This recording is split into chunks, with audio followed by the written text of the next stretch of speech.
కూడా చాలా అమూల్యమైన పథకాలు ఈరోజు మరి ప్రకటించబోతుంది. రేపు రాబోయే రోజుల్లో కూడా చాలా రజకులకు ఎస్సీ జాబితాలో చేర్చేందుకు ఒక ప్రధానమైన ప్రతిపాదన తీసుకొస్తుంది. 343 జీవో ప్రకారం చెరువుల్ని దోబిఘాట్లకి రజకులకి హక్కులు కల్పించే బాధ్యత తెలుగుదేశం పార్టీ తీసుకోబోతుంది. అదేవిధంగా జీవో నంబర్ 27 ప్రకారం మరి ప్రభుత్వ కార్యాలయంలో వాషర్మెన్ పోస్టులను రజకులకే భర్తీ చేసే ప్రణాళికలను కూడా తెలుగుదేశం పార్టీ తీసుకోబోతుంది. మరి ప్రధానమైన టీటీడీ ప్రముఖ దేవాలయం కూడా రజకులకి ఎంతవరకు అవకాశం ఉందో అంతవరకు మరి అక్కడ పోస్టులు కానీ అక్కడ నామినేట్ పదవులలో పోస్టులు కానీ ఇవ్వడానికి తెలుగుదేశం పార్టీ చర్యలు తీసుకోబోతుంది. ఈరోజు అన్ని మేనిఫెస్టోలో రజకులకు చాలా ప్రవేశపెట్టడం జరిగింది. వాటిని అమలు చేసే దిశగా ఈ రాష్ట్ర వ్యాప్తంగా ఈరోజు మన తెలుగుదేశం పార్టీలో ప్రధానమైన కార్యకర్తలు నాయకులు మరి ఈరోజు ఉన్నారు. అదేవిధంగా తెలుగుదేశం పార్టీలో కూడా సుమారు 500 మంది పైగా ఈరోజు మరి స్టేట్ పార్టీలో కానీ బీసీసీఎల్లో కానీ అదేవిధంగా రజక విభాగాల్లో కానీ సుమారు మెయిన్ కార్యక్రమాల్లో సుమారు 500 మంది పోస్టులు ఇవ్వాలి. ఈరోజు క్రియాశీలకంగా ఈరోజు రాష్ట్ర వ్యాప్తంగా తెలుగుదేశం పార్టీలో మరి రజకులు ఉన్నారు. అదేవిధంగా లాండ్రీ షాపులు కానీ దోబిఘాట్లు కానీ 200 యూనిట్లు ఉచిత విద్యుత్ ఇచ్చే బాధ్యత రేపు తెలుగుదేశం పార్టీ తీసుకోబోతుంది. అదేవిధంగా ఈ దేశానికి ఒక ప్రధానమైన రజకులకు సంబంధించి సంపత్ గాడ్గే బాబా జయంతిని ప్రభుత్వ జయంతిగా చేయబోతుందని చెప్పేసి తెలియజేసుకుంటున్నాం. తిరుపతిలో రజక భవన్ నిర్మించడానికి తెలుగుదేశం పార్టీ మేనిఫెస్టోలో ప్రకటన జరిగింది. పంచాయతీ మరియు మున్సిపల్ కాంప్లెక్స్ మరి షాపింగ్ కాంప్లెక్స్లలో రజకులకు కూడా ప్రధానమైన ఒక కేటాయింపులు జరగబోతుంది త్వరలో. రేపు తెలుగుదేశం పార్టీ 2024 జూన్ తర్వాత మరి ఇవన్నీ అమలు చేసే బాధ్యత తీసుకోబోతుంది. అదేవిధంగా పెన్షన్ ఈరోజు వచ్చేపాటికి మరి 3,000 నుంచి 4,000 రూపాయలు ఈరోజు చేయటం వల్ల చాలామంది బీసీల యొక్క జీవితాల్లో వెలుగులు నింపేదానికి కూడా ప్రభుత్వం రేపు తెలుగుదేశం పార్టీ కృషి అయిపోతుంది. ఇక్కడ లోకల్కి వచ్చేపాటికి గౌరవనీయులు శ్రీ ఎర్రబెల్లి శ్రీనివాసరావు గారు 30 సంవత్సరాలు సుదీర్ఘ రాజకీయ చరిత్రలో పల్నాడు అభివృద్ధి ధ్యేయంగా ఆయన పనిచేయడం జరుగుతుంది. బీసీలకి ఎస్సీలకి ఎస్టీలకి మైనార్టీలకి ఒక పెద్ద పీట వేసి ఈ మరి పల్నాడు అభివృద్ధికి ప్రధాతగా నిలవడం జరుగుతుంది. మొన్న 7వ తారీఖు నామినేషన్ చేసిన తర్వాత 7వసారి నామినేషన్ ఇచ్చిన తర్వాత మరి గెలుపు కోసం పెద్ద కష్టం కాకపోయినప్పటికీ కూడా మెజార్టీ ప్రధాన అంశంగా ఆయన ఈరోజు మరి అందరం కలిసి కృషి చేసే భాగస్వామ్యంగా అందరం పనిచేయడం జరుగుతుంది. మరి ఇదే విధంగా తెలుగుదేశం పార్టీ ఒక ప్రధానమైంది గుంటూరు 2 కూడా ఒక ప్రధాన పట్టణం ఇవ్వటం రజకుల చరిత్రలో ఒక రికార్డుగా గల్లా గీయటం ఒక రికార్డుగా మనం భావించవచ్చు. మరి అందుకనే మనం ఈ రాష్ట్ర వ్యాప్తంగా ఉన్న రజకుల్ని నేను ఒకటి కోరుతున్నా, మీరు వైసీపీలో ఉండొచ్చు ఎక్కడైనా ఉండొచ్చు, కానీ ఎవరు మనకి పనిచేశారు, ఏ పార్టీ మన జీవితాలకు వెలుగు నింపబోతుంది అనే ఒక మెసేజ్ను మనం ఈరోజు చూసుకోవాలి. నేను రిక్వెస్ట్ చేస్తున్నా ఈ స్టేట్ వైడ్గా ఉన్న అందరినీ అన్ని కుల సంఘాలని రజకులలో సుమారు 100 కుల సంఘాలు ఉన్నాయి. ఈరోజు ఈ 100 కుల సంఘాలు కూడా నేను రిక్వెస్ట్ చేస్తున్నా. మరి గల్లా మాధవ్కి ఒక ప్రధానమైన పార్టీ తరఫున మనకి మరి గుంటూరు 2 ఇవ్వటం ఎంతో శుభ పరిణామం. ఆమెను గెలిపించుకొని అసెంబ్లీకి పంపించే బాధ్యతను కూడా ఇక్కడ నాయకులు తీసుకోవాల్సిన ఆవశ్యకత ఉంది. ఈరోజు అలా కాకుండా వ్యక్తిగత భేషజాలకు పోయి తెలుగుదేశం పార్టీ మరి ఇచ్చిన అవకాశాన్ని మరి వదులుకోకుండా పనిచేయాలని చెప్పేసి నేను రిక్వెస్ట్ చేస్తున్నా.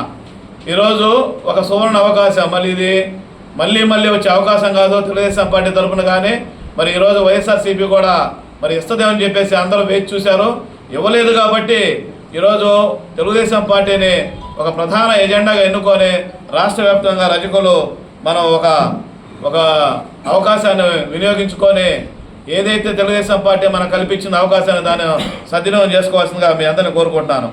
అదేవిధంగా ఎర్రబెల్లి శ్రీనివాసరావు గారు అయితేమి శ్రీ రావు శ్రీకృష్ణ దేవరావు అయితేమి ఎంపీగా ఆయన అభ్యర్థిగా ఒక మంచి విద్యావంతుడు ఇక్కడ మనకి ఒక ఎంపీగా పోటీ చేయడం జరుగుతుంది. ఆయన కూడా అఖండమైన మెజార్టీతో గెలిపించుకొని మన యొక్క భవిష్యత్తుకి బాటలు వేసుకోవాల్సిన ఆవశ్యకత ఉందని చెప్పేసి తెలియజేసుకుంటాను. మరి అదేవిధంగా ఈరోజు ఎర్రబెల్లి శ్రీనివాసరావు గారు మరి ఇక్కడ స్థానికంగా ఎంతోమంది రజకులకు సహాయం చేయడం జరిగింది. ఇక్కడ స్థానికంగా వచ్చేపాటికి మేము 25 లక్షలతో మడేల స్వామి గుడి నిర్మాణం చేసుకుంటే రాష్ట్ర వ్యాప్తంగా స్ఫటికలింగంతో గుడి నిర్మాణం చేసుకున్న చరిత్ర ఎక్కడ లేదు. దానికి ప్రధానమైన కుడిభుజంగా ఉండి శ్రీ గౌరవ ఎర్రపతి శ్రీనివాసరావు గారు స్ఫటికలింగంతో మడేల స్వామి గుడి నిర్మాణం చేసుకోవడం దాచిపల్లిలో ఒక చరిత్ర అని చెప్పేసి తెలియజేసుకుంటున్నాం. అదేవిధంగా 11 సెంట్లు రజకుల యొక్క కళ్యాణ మండపానికి దాచిపల్లిలో సైట్ ఇస్తే 2018లో ఇంతవరకు ఈ వైఎస్ఆర్సీ ప్రభుత్వం కానీ ఇక్కడ మరి ఒక్క శంకుస్థాపన చేయడం కానీ దాని నిర్మాణానికి అభివృద్ధి చెందడం కానీ ఎలాంటి దాఖలా లేవు. మళ్ళీ ఎర్రపతి శ్రీనివాసరావు గారు గెలిచి మంత్రి హోదాలో ఆ బిల్డింగ్కి మళ్ళీ శంకుస్థాపన చేయడం ఖచ్చితంగా జరుగుతుందని చెప్పేసి తెలియజేసుకుంటున్నాం. మరి పల్నాడుకి ఎంతో అభివృద్ధి ప్రధాత అయినట్టు శ్రీ ఎర్రపతి శ్రీనివాసరావు గారు మరి గురిజాల కేంద్రంగా జిల్లాని తీసుకురావని చెప్పేసి ఎన్నో పోరాటాలు చేయడం జరిగింది.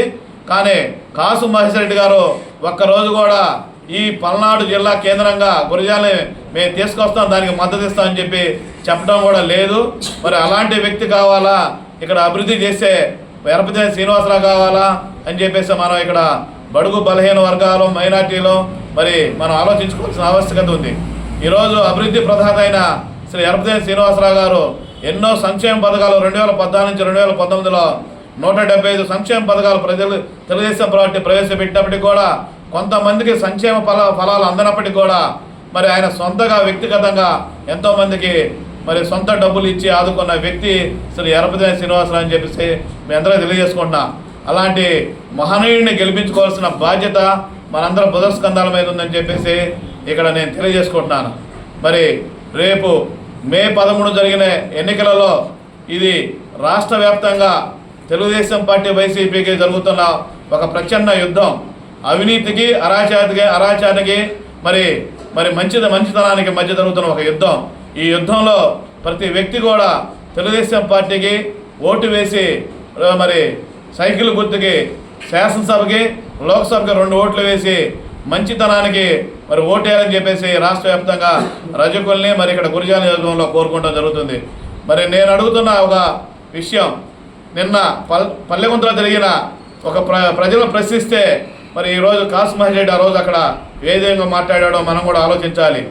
మరి పక్కన కూర్చోబెట్టుకొని తను తినే దాంట్లో కూడా మరి పక్కన కూర్చోబెట్టుకుని తినే వ్యక్తి శ్రీ ఎర్రపతి శ్రీనివాసరావు. మరి నెక్స్ట్ అనే వ్యక్తి మరి పోయిన వ్యక్తులను పలకరేయకుండా ఒక విషయం కూడా చెప్పకుండా వినకుండా వ్యక్తి ఈరోజు కాసు మహేశ్వర రెడ్డి. మనం ఆలోచించాలి, ఏ వ్యక్తి అయితే మనకు అందుబాటులో ఉంటాడో, ఎవరైతే మనం పనిచేస్తారో, ప్రభుత్వ నిధులను అందిన అందపైన మరి సొంత నిధులతో మనల్ని ముందుకు నడిపించే వ్యక్తి ఎవరున్నారో, మరి మన జీవితాలు బాగు చేయడానికి మన పిల్లల భవిష్యత్తు కోసం మరి ఎవరైతే కష్టపడతారో మరి పార్టీలుగా తీసి పక్కన పెట్టి వ్యక్తిగతంగా కూడా మనం ఒకసారి బేరీజు వేసుకొని మంచి వ్యక్తికి స్థానం కల్పించాల్సిన బాధ్యత మనందరి మీద అని చెప్పేసి తెలియజేసుకుంటున్నాను. అదేవిధంగా ఈరోజు గురజాల నియోజకవర్గం పరంగా నేనైతే ఒక ముఖ్యమైన అంశం తెలియజేసుకుంటున్నాను. రజకులకి ఎవరైతే ఇళ్ళు లేవో వాళ్ళందరికీ శ్రీ ఎర్రపతి శ్రీనివాసరావు గారి ద్వారా మరి స్థలాలు తీసుకొని అదే స్థలాల్లో వాళ్ళకి ఇళ్ళ నిర్మాణం చేసే విధంగా రజకులకి పూర్తి బాధ్యత తీసుకుంటా అని చెప్పేసి తెలియజేసుకుంటాం. అదేవిధంగా ఆర్థికంగా ఎవరికైతే ఇబ్బందులు ఉన్నాయో వాళ్ళని కూడా మరి కష్టపడి వాళ్ళకి కనీసం మరి ఈ షెడ్యూల్ రూపం ద్వారా ప్రత్యేకమైన పరిశ్రమలు పెట్టడం జరుగుతుంది పల్నాడులో. వాళ్ళకు కూడా దాంట్లో అవకాశం కల్పించి రజకులు కూడా మన భాగస్వామ్యాన్ని మనం కూడా తీసుకునే విధంగా దాంట్లో చర్యలు తీసుకుంటామని చెప్పేసి శ్రీ ఎర్రపతి శ్రీనివాసరావు ద్వారా పల్నాడులో రజకులు అభివృద్ధి చేసే విధంగా చర్యలు తీసుకుంటామని చెప్పేసి దాంట్లో పూర్తి భాగస్వామ్యం తీసుకుంటామని చెప్పేసి మేమందరం తెలియజేసుకుంటాం.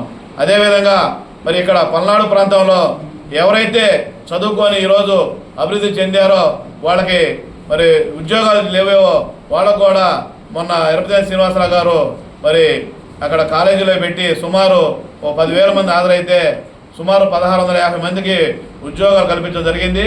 దానిలో భాగంగా రజకులలో ఎవరైతే చదువుకున్నారో 10th నుంచి ఇంజనీరింగ్ వరకు వాళ్ళు కూడా ప్రతి ఒక్కరికి ఉద్యోగాలు వచ్చే బాధ్యత కూడా మేమందరం తెలుగుదేశం పార్టీ తరఫున తీసుకుంటామని చెప్పేసి తెలియజేసుకుంటాం. అదేవిధంగా చిన్న ఆర్థిక ఇబ్బందులు ఉన్నా మరి ఎర్రపతి శ్రీనివాసరావు గారి దృష్టికి తీసుకెళ్ళి ఆర్థిక సమస్యలు కూడా పూర్తిగా తీర్చే విధంగా బాధ్యత తీసుకుంటామని చెప్పేసి ఈ కాన్స్టిట్యూషన్ వైడ్గా ఉన్న 15,000 మంది రజకుల ఓట్లు కూడా తెలుగుదేశం పార్టీకి మరి ఏకధాటిగా ఒకే విధంగా వేసే విధంగా ప్రణాళిక తీసుకోవడం జరిగింది. అదేవిధంగా మరి వైసీపీలో ఉన్న రజకులను కూడా నేను కోరుకుంటున్నాను. ఈరోజు ఎవరు మంచి వ్యక్తి, ఎవరు అభివృద్ధికి సహకరిస్తున్నారు, ఎవరు కులాలకి మతాలకు అతీతంగా పనిచేస్తున్నారు, ఎవరు మన ఈ పల్నాడు అభివృద్ధిని కోరుకుంటారని చెప్పేసి మీరు కూడా ఒకసారి పరిశీలన చేసుకొని మంచి వ్యక్తికి పట్టం కట్టాల్సింది చెప్పేసి మరి ఎన్నుకోవాల్సింది చెప్పేసి నేను కోరుకుంటూ సెలవు తీసుకుంటున్నాను. Thank you. నా పేరు పాదర్తి రాజేశ్వరి. నేను పార్లమెంటు మహిళా ప్రధాన కార్యదర్శి.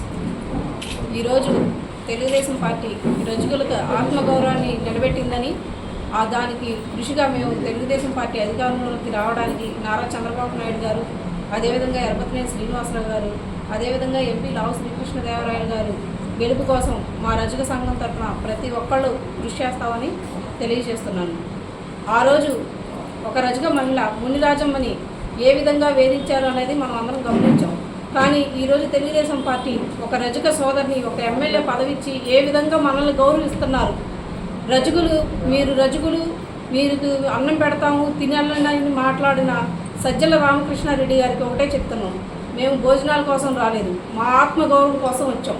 మేము తెలుగుదేశం పార్టీలో మేము గుర్తింపు పొందబట్టే మా ఆత్మగౌరవం పెరిగింది. మేము తెలుగుదేశం పార్టీకి అండగా ఉంటామని రజక సోదరులందరి తరఫున సోదరీమణులందరి తరఫున తెలియజేస్తున్నాం.